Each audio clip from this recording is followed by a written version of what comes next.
తెలుగుదేశము జనసేనకు ఉండేటువంటి బలం, వీళ్ళ వెనకాల బీజేపీ ఉంచవలసినటువంటి పరిస్థితి. ఎన్డీఏ అనేటువంటి పేరుతో బీజేపీ ఎన్డీఏ లీడ్ చేసేటువంటి పేరుతో ఆంధ్రప్రదేశ్ లో ఎన్డీఏ సభను నిర్వహించినట్టుగా చూపించారు. అంటే ఎన్డీఏలో తెలుగుదేశము అదే విధంగా జనసేన భాగస్వాములు అన్నమాట.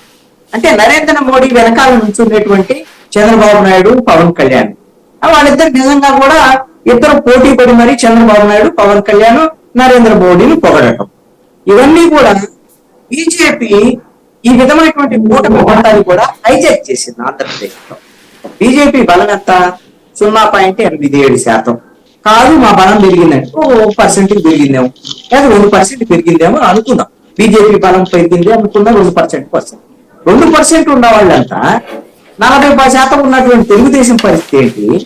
వాళ్ళు 6.5% ఉన్నవాళ్ళు మాకు 10-12% పెరిగినటువంటి జనసేన పరిస్థితి ఏంటి?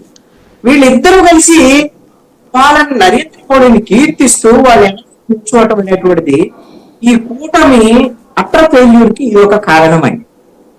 ఎందుకు అని అంటే తెలుగుదేశం జనసేన నేతృత్వంలో మేము ప్రత్యామ్నాయ ప్రభుత్వాన్ని ఏర్పాటు చేస్తాము, వైఎస్ఆర్ కాంగ్రెస్ పార్టీ ప్రభుత్వం కన్నా కూడా మేము మంచి సంక్షేమ పథకాలు ఇస్తాం, అదేవిధంగా డెవలప్మెంట్ కూడా చేస్తాం, అదేవిధంగా అప్పులు లేని ఆంధ్రప్రదేశ్ చేస్తాం అనే ఒక ప్రత్యామ్నాయాన్ని ప్రకటించగలిగితే ఎవరు ప్రతిపక్ష పార్టీలుగా తెలుగుదేశం జనసేన వాళ్ళతో బీజేపీ కలుస్తుంది అని అంటే వాళ్ళు వెనకాల ఈ విధంగా చెప్పగలిగితే జనం వినేదానికి అవకాశం ఉంటుంది, జనం ఏమన్నా ఆశపడేదానికి కూడా అవకాశం ఉంటుంది.